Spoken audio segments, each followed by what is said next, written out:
So this is where I've broken stress down into 6 different areas. So you've got mental, emotional and spiritual stress, chemical stress, you've got nutrition, fluid, physical, electromagnetic, and also thermal stress as well. And how that affects the body, so this is the physiological part, it affects our control systems in the body, things like the autonomic nervous system, things like the acid-alkaline balance, those kinds of things in the body.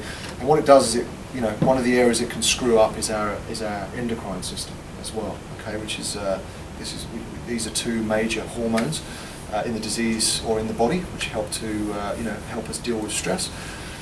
So let's work our way through the disease process at the moment. So you've got, first of all, equilibrium, you've got good health. Then you've got the first stage of a disease process, which I think is called pathophysiological.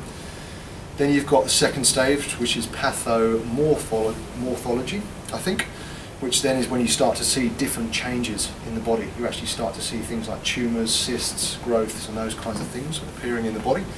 Then you've got symptoms, like we discussed earlier, and then you've got death. Okay. Now that process generally takes 15 to 20 years. Okay, but we are seeing degenerative diseases in kids as young as 8 years old now. Things like fully blown diabetes, like type 2 diabetes as well. So we can just see how this, because of our modern day life, how this is being really put on fast forward, and sometimes it doesn't always take 15 or 20 years. And that plugs back into the other slide.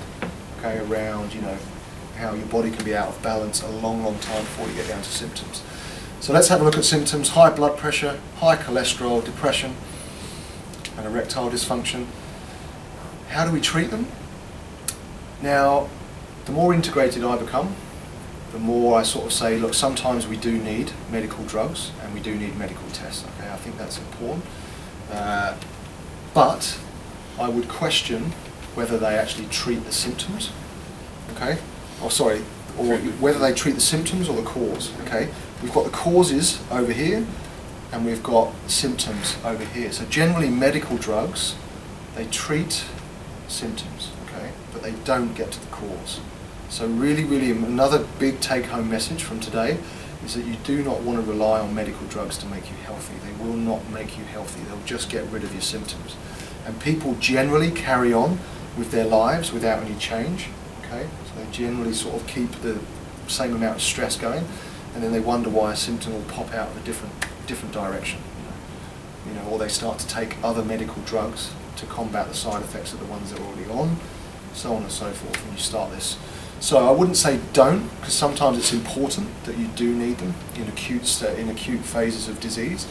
But what I would say is use an integrated approach to health, and that's what we use at Man Up, is where we start to address all of these different areas of stress.